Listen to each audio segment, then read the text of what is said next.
Assalamualaikum warahmatullahi wabarakatuh. Waalaikumsalam warahmatullahi wabarakatuh, Ibu Guru. Selamat pagi anak-anak semuanya. Selamat pagi, Ibu Guru. Oke, Ibu suka nih semangat paginya. Ibu punya pantun, dengerin nanti dijawab ya. Iya. Oke. Pergi ke pasar membeli batik, Cakep. jangan lupa membeli durian. Cakep. Dohai muridku yang tampan dan cantik, Cakep. bagaimana kabar kalian? Alhamdulillah, luar biasa. Allahu Akbar. Yes. Mantap. Oke, ulangin ya. Kalau ibu tanya kabar kalian, kalian jawabnya gimana?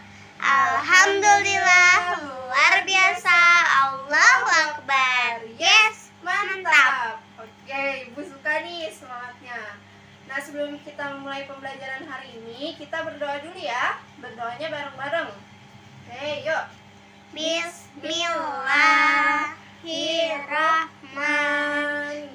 Bismillahirrahmanirrahim. Rabbi zidni ilma warzuqni fahma birahmatika ya arhamar rahimin. Amin. Oke, ibu cek kehadiran kalian dulu ya. Siapa hari ini yang tidak masuk? Alhamdulillah, semuanya masuk kok, Bu. Wah, hebat sekali anak ibu. Masuk semua ya. Iya. Semangat sekali nih pasti belajarnya. Udah pada sarapan belum? Udah dong. Bagus, pintar. Sarapan itu penting ya. Jangan sampai kalian berangkat ke sekolah tapi belum Sarapan. Iya. Oke, ibu mau tes semangat kalian dulu nih. Kan tadi katanya kalian udah semangat belajar. Sekarang kalau ibu bilang tepuk semangat, kalian jawabnya semangat. Semangat. Oke, diulangi lagi ya. Tepuk Semangat. semangat. Semangat. Semangat. Oke, ibu ulangin satu kali lagi. Sekarang sendiri ya. Tepuk semangat. Semangat. Semangat. Oke, hebat nih. Semangat semua ya. Berarti hari ini sudah siap Belajar. Oke, nah anak-anak, hari ini kita akan belajar tema 1, indahnya kebersamaan. Subtema 2, namanya itu kebersamaan dalam keberagaman. Terus kita akan belajar pembelajaran kedua. Oke, nah anak-anak, kemarin kan kita udah bahas nih, keberagaman di Indonesia itu ada banyak ya. Ada apa aja? Suku, agama, dan Budaya. iya, pintar. Nah, sekarang hari ini kita akan belajar nih, bagaimana sih caranya kita bekerja sama dalam keberagaman. Kita akan belajar apa? Kerjasama dalam keberagaman. Ya, kerjasama dalam keberagaman. Jadi kalian bakalan mencari tahu nih, kerjasama itu apa, manfaat kerjasama itu apa, dan gimana sih cara kita bekerja sama dalam keberagaman. Nah, sebelumnya kalian buka dulu bukunya. Di situ ada teks tong sampah gotong royong. Ya, judul teksnya tong sampah gotong royong. Ibu kasih waktu kalian 10 menit untuk membaca. Kemudian kalian kerjakan. Di situ ada kolom. Ya, ada kolom disuruh sebutkan contoh kerjasamanya apa, keberagamannya apa, dan manfaat kerjasamanya itu apa. Nah, ibu kasih waktu 10 menit ya. Oke, selamat mengerjakan anak-anak. Oke anak-anak, karena waktunya sudah tepat 10 menit, semuanya sudah selesai mengerjakan? Sudah, Ibu Guru. Oke, nah tadi kalian kan sudah mencari tahu bentuk kerjasama dari teks tong sampah gotong royong. Lalu kalian sudah mencari tahu bentuk keberagamannya dan manfaat dari melakukan kerjasama tersebut. Sekarang ibu mau tanya, siapa yang tahu apa yang dimaksud dengan kerjasama? Saya, Ibu Guru. Ya, Navalia, apa kerjasama? Kerjasama adalah sekumpulan orang yang bekerja bersama-sama untuk mencapai tujuan yang sama. Oke, pintar, Navalia pintar. Ya, jadi kerjasama adalah sekumpulan orang yang bekerja secara bersama-sama. Berarti kalau sekumpulan orang itu ada satu atau banyak? Banyak. Pintar, berarti kerjasama itu ada orang banyak nih. Ya, ceritanya ada orang banyak. Terus kerjanya bareng-bareng. Dan tujuannya itu sama. Iya, contohnya kayak tadi di teks tong sampah gotong royong. Mereka tujuannya satu, yaitu membuat tong sampah agar lingkungannya menjadi bersih. Makanya mereka mengerjakan secara bersama-sama. Oke, sekarang Ibu mau tanya, Navalia tahu nggak apa manfaat dari kerjasama? Tahu Ibu Guru? Yo, apa manfaatnya? Manfaat kerjasama meringankan pekerjaan, mempererat persatuan dan tali silaturahmi. Pekerjaan menjadi lebih cepat selesai. Ya, betul. Manfaat dari kerjasama itu ada 3. Yang pertama, meringankan pekerjaan. Kenapa menjadi ringan? Karena dikerjakannya bersama-sama. Pintar. Terus, mempererat tali persaudaraan, persatuan, dan juga tali silaturahmi. Kenapa? Karena dikerjakannya bareng-bareng. Jadi kan kita jadi kenal, jadi lebih ramah, tolong-menolong, dan lain sebagainya. Nah, yang terakhir, pekerjaannya menjadi lebih cepat selesai. Karena dikerjakannya bareng-bareng, bukan Sendirian. Oke, pinter. Jadi kalian sudah paham ya apa yang dimaksud dengan kerjasama dan manfaat dalam kerjasama. Nah, anak-anak, setelah kita mengetahui bentuk kerjasama dan keberagaman, sekarang Ibu mau tanya lagi. Tadi keberagaman itu ada keberagaman apa aja? Suku, agama, dan Budaya. Iya. Kalau keberagaman budaya tuh biasanya ada rumah adat. Tahu rumah adat? Tahu. Iya, yang rumahnya berasal dari sebuah provinsi. Contohnya, kalau ada rumah panggung, rumah kebaya, dan masih banyak lagi ya. Nah, anak-anak, di buku kalian kan ada gambar rumah adat, ya kan? Iya, Bu Guru. Ya, oke. Nah, di gambar rumah adat itu ada sudut. Kalian tahu sudut? Tahu. Nah, apa itu sudut? Sudut itu merupakan pertemuan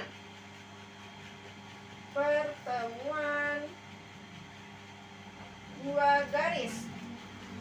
Apa sudut? Pertemuan dua garis. Iya, sudut merupakan pertemuan dua garis. Nih, lihat contohnya ke depan. Perhatikan ya. Sudut tuh seperti ini.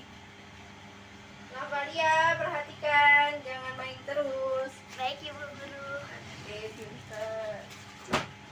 Aduh. Oke. Tadi sudut kan pertemuan dua garis. Contohnya kayak gini. Ada garis bertemu. Set. Nah, ini namanya sudut. Jadi apa sudut? Pertemuan dua garis. Oke. Sudut itu ada 3 macam. Ada berapa macam? 3. Yang pertama namanya sudut lancip. Apa namanya? Sudut lancip. Oke, yang kedua ada namanya sudut siku-siku. Apa namanya? Sudut siku-siku. Ya, yang terakhir ada sudut tumpul. Apa? Sudut tumpul. Ya, jadi tadi sudut ada berapa macam? Ada 3, Ibu Guru. Ya, apa aja? Lancip, siku-siku, dan tumpul. Pinter. Sekarang Ibu mau kasih tahu nih contoh gambarnya. Perhatikan ya. Iya, Ibu Jangan Guru. ada yang main aja ya. Kalau mau dicatat boleh. Kita belajar dari sudut lancip. Kalian tahu kan lancip itu seperti apa? Tahu, Bu Guru. Ya, lancip itu yang tajam ya, ujungnya tajam. Nah, sudut lancip itu seperti ini contohnya. Tuh, nih lancip, ya. Apa namanya? Sudut lancip. Cip. Oke, sudut lancip itu besarnya kurang dari tunggu sebentar. Kurang dari 90 derajat. Ya. Jadi sudut lancip besarnya berapa? Kurang dari 90 derajat. Novelia nggak perhatiin nih. Ayo dengerin ya, kalau Bu Gurunya jelasin dengerin ya. Saya nyatet Bu Guru. Oh nyatet ya. Nyatet diperhatiin dulu, oke? Oke. Ya biar paham semuanya juga ya. Kalau mau nyatet perhatiin dulu ke depan. Oke anak-anak, tadi yang pertama namanya sudut apa? Sudut siku-siku. Sudut Iya lancip. perhatiin dong. Ketahuan nih, Novelia nggak perhatiin. Namanya sudut lancip. Ya besarnya kurang dari 90 derajat. Ya oke. Nah yang kedua baru namanya sudut siku-siku. Nah sudut siku-siku. Oke, sudut siku-siku gambarnya seperti ini. Tuh. Nih. Ya. Ini namanya sudut siku-siku. Nah, besarnya itu 90 derajat. Berapa besarnya? 90 derajat. Ya, oke, diulang. Tadi kalau sudut lancip besarnya berapa? Kurang lebih dari Kurang dari 90 derajat. Ya, kalau sudut siku-siku sama dengan 90 Derajat. Oke, udah 2 ya. Udah dicatat? Sudah Bu. Oke, sekarang sudut yang ketiga. Tadi sudut yang ketiga namanya apa? Ingat nggak? Tidak Bu. Ya Allah, nggak merhatiin nih. Yang ketiga namanya sudut tumpul. Sudut apa? Tumpul. Nah, sudut tumpul. Kalau sudut tumpul berarti besarnya lebih dari 90 Derajat. Ya, 90 derajat. Gambarnya bisa seperti ini. Tuh. Dia tumpul kan? Ya, nggak lancip, nggak siku-siku, namanya sudut tumpul. Oke. Jadi udah tahu ya, tadi ada berapa sudut? 3. Ya, ada 3. Apa aja? Lancip, Lancip siku-siku. sama tumpul. Iya, tadi kalau lancip besarnya kurang dari 90 Derajat. Ya, kalau siku-siku sama dengan 90 Derajat. Oke, kalau tumpul lebih dari 90 Derajat. Ya, pintar. Nah, sekarang tugas kalian adalah mendiskusikan bagaimana cara mengukur sudut menggunakan busur. Ya, tugas kalian apa? Mendiskusikan cara mengukur sudut menggunakan Tur. Oke, Ibu akan bentuk 5 kelompok. Ya, Ibu akan bentuk berapa kelompok? 5 kelompok. Ya, satu kelompok berisi 5 orang. Jadi nanti kalian diskusi ya, diskusi langkah mengukur sudut menggunakan busur. Oke, Ibu kasih waktu 10 menit lagi ya buat berdiskusi. Oke? Ya. Oke, Ibu bagiin dulu ya kelompoknya. Oke, karena waktunya sudah 10 menit, berarti diskusinya selesai ya. Oke, semuanya harus sudah selesai berdiskusi. Sekarang Ibu akan jelaskan bagaimana teknik mengukur sudut menggunakan busur. Oke, perhatikan ke depan ya anak-anak. Tadi kan kita sudah bahas ya, sudut itu ada 3 macam. Ada sudut lancip, tumpul, dan juga siku-siku. Nah, sekarang Ibu mau kasih tahu dulu titik sudut. Ya, kalau tadi kan Ibu buletin, sekarang Ibu kasih huruf. Oke.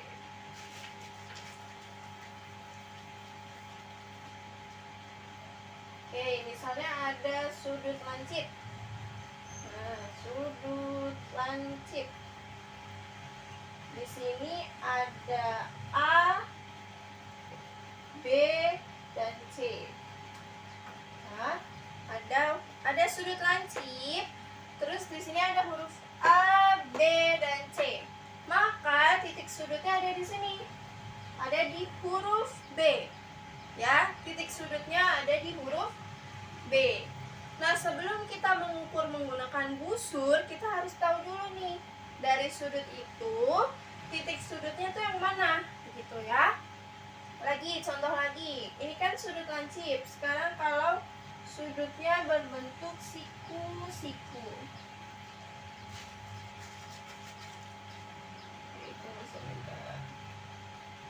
Oke. Di sini ada D, E, dan F. Berarti titik sudutnya ada di E. Ya. Titik sudutnya ada di huruf E. Nah, setelah kita mengetahui titik sudutnya, baru kita bisa mengukur menggunakan busur. Ya, sekarang dipegang semua ya busurnya. Ya, ibu bawa busurnya yang kecil nih. Jadi ibu contohinnya tekniknya aja ya, secara konsep. Kalian sambil pegang busurnya. Oke, ya dipegang. Di buku kalian kan ada gambar sudut. Ya. Di buku kalian ada gambar sudut. Coba buka halaman 92. Ya. Oke, kita coba di bagian sudut siku-siku. Tadi kan katanya sudut siku-siku itu besarnya berapa? 90 derajat. Ya, 90 derajat. Nah, sekarang kalian pegang nih busurnya. Terus titik sudutnya ada di mana? Misalnya di situ gambar yang pertama. Gambar yang pertama kan seperti ini. Ya. Oke, ini ya Bu. Ibu hapus dulu ya. Misalnya gambar yang pertama.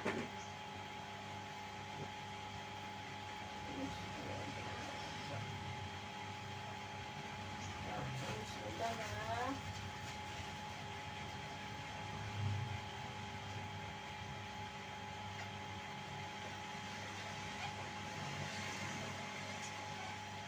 Ya, gambarnya seperti itu. Perhatikan lagi ya buku kalian.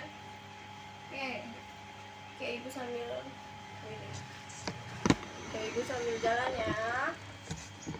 Nah, ya di sini di buku kalian ada gambar sudut siku-siku. Dibuka ya, halaman 92 tadi.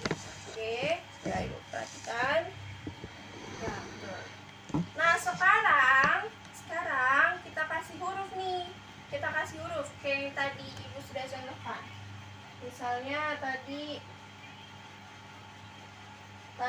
huruf D, E, dan F. D, E, F. Gitu ya. Tuh. Oke, yuk coba diikutin. D, E, dan F. D, E, dan F. Nah, setelah itu tadi titik sudutnya yang mana? Ya, betul, yang E. Sekarang busur kalian kan gambar busur tuh yang seperti ada di buku ya, yang di halaman 92 bawah. Itu kan ada titik pusat yang tengah, ya, yang tengah, yang garis 90. Sudah perhatikan semuanya? Oke. Nah, sekarang titik sudutnya itu kita samakan dengan angka 0. Ya. Busur kan ada angka 0 di kiri dan ada angka 0 di kanan. Karena gambarnya mengarah ke kanan, berarti pakai 0 yang ada di dalam. Ya. Kan angkanya ada yang di luar, yang besar, dan ada yang kecil di dalam. Pakai yang di dalam. Ya, disejajarkan dulu dengan angka 0. Sudah? Oke, kalau sudah, sekarang kita lihat. Nah, kita lihat angka yang tegak lurus, garis yang tegak lurus ini mengarah ke angka berapa di busur? Angka 90. Berarti benar ya bahwa sudut siku-siku itu besarnya 90 derajat. Nah, oke, tadi kan kalian sudah diskusi. Sama nggak langkahnya kayak yang udah Ibu kasih tahu tadi? Sama ya. Jadi pertama kita harus menentukan titik sudut. Setelah menentukan titik sudutnya kita samakan dengan angka 0 di busur. Kalau sudutnya ke kanan berarti pakai angka busur yang di dalam. Kalau sudutnya mengarah ke kiri berarti pakai angka busur yang di luar. Yang di luar itu yang besar ya. Oke, setelah itu baru diukur. Contohnya kayak tadi, kalau sudut siku-siku berarti yang titik E atau garis EF-nya ini disamakan dengan angka 0. Kemudian garis ED-nya dilihat mengarah ke angka 90. Oke, seperti itu ya anak-anak. Sudah paham? Oke, pintar sekarang. Oke ya, kalau sudah paham, kalian coba kerjakan halaman 94. Di situ kalian disuruh mencari benda-benda di sekitar kalian. Terus diukur sudutnya. Di sini ada contohnya, ujung buku. Ya, ujung buku. Nih, ini ujung buku nih. Ujung buku itu ada sudutnya kan? Ya, terus diperkirakan besar sudutnya berapa. Misalnya kira-kira nih, ini sudut apa sih? Sudut lancip ya, masih terbilang sudut lancip. Nah, misalnya kamu mengira-ngira ini sudutnya sebesar 45 derajat misalnya.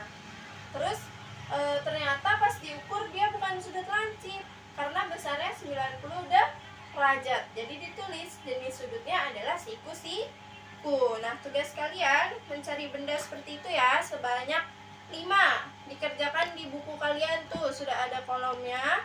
Dituliskan nama bendanya, terus perkiraan besar sudutnya, terus besar sudutnya setelah kalian ukur menggunakan busur, lalu ditulis jenis sudutnya apa ya. Ibu kasih waktu 5 menit cukup ya.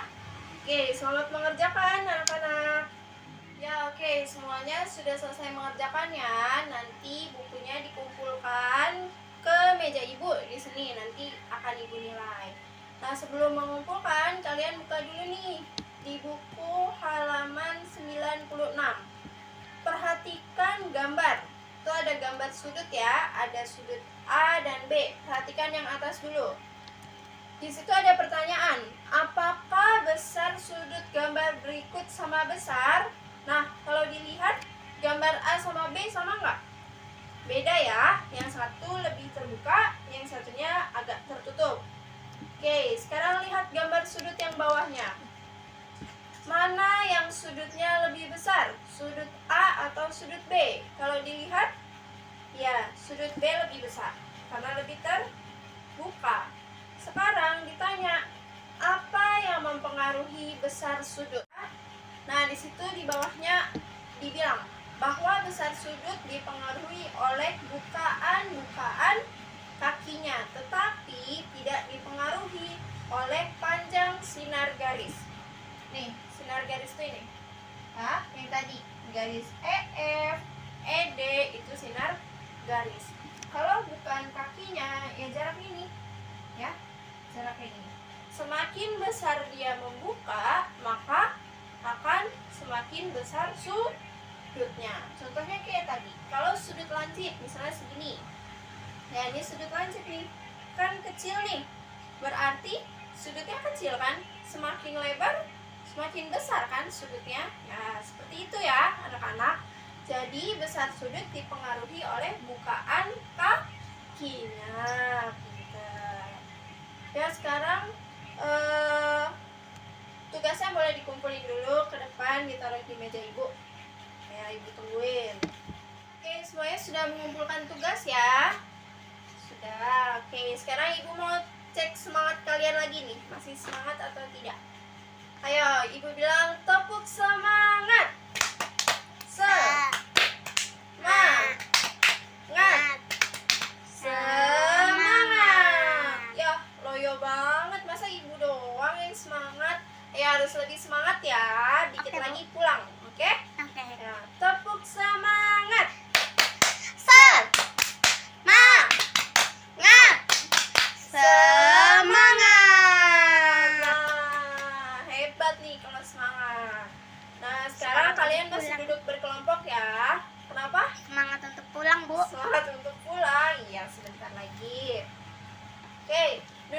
masih berkelompok ya anak-anak, kelompoknya yang tadi.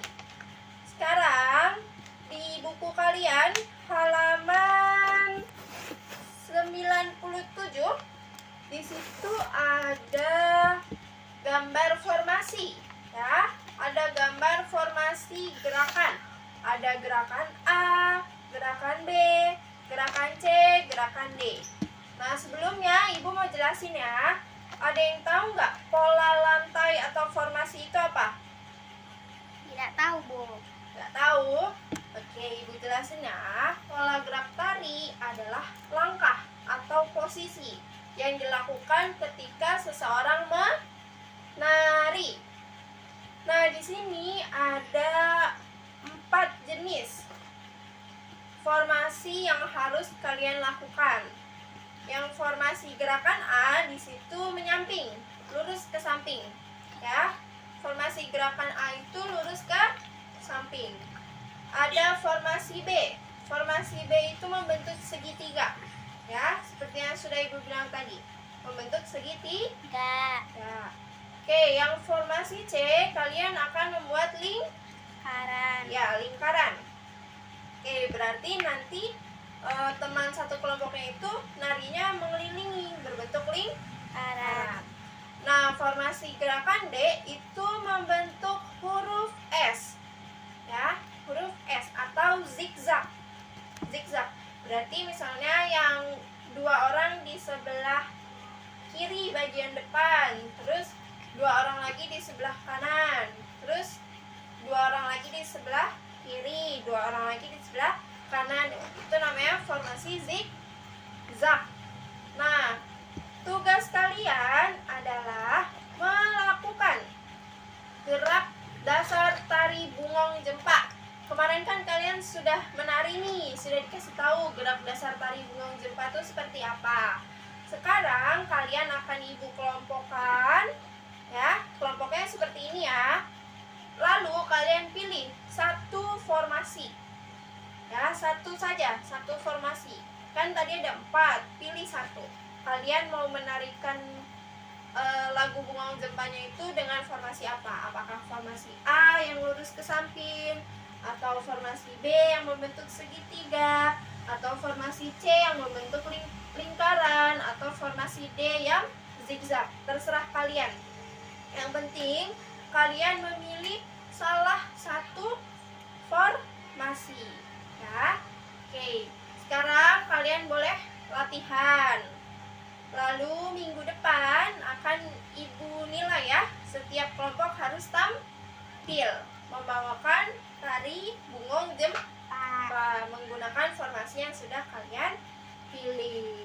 Oke anak-anak, karena waktunya sudah habis, silahkan kembali ke tempat duduk masing-masing ya. Baik, Bu Guru. Oke, nah sebelum Ibu mengakhiri pembelajaran pada hari ini, ada yang mau bertanya tidak? Tidak ada, Bu Guru. Oke, kalau tidak ada, Ibu akan memberikan sebuah pantun ya. Oke, didengarkan ya. Nasi goreng rasanya gurih, Cakep. dimakan di kota Batu. Cakep. Kuucapkan terima kasih atas semua kasih dan perhatianmu. Yuk, sekarang kita baca doa. Bismillahirrahmanirrahim. Subhanakallahumma wa bihamdika asyhadu an la ilaha illa anta astaghfiruka wa atubu ilaik. Birahmatika ya arhamar rahimin. Amin. Oke, terima kasih ya anak-anak sudah semangat belajarnya hari ini. Sama-sama. Ibu akhiri pembelajaran kita pada hari ini. Wabillahi taufiq wal hidayah. Wassalamualaikum warahmatullahi wabarakatuh. Waalaikumsalam warahmatullahi wabarakatuh. Dadah.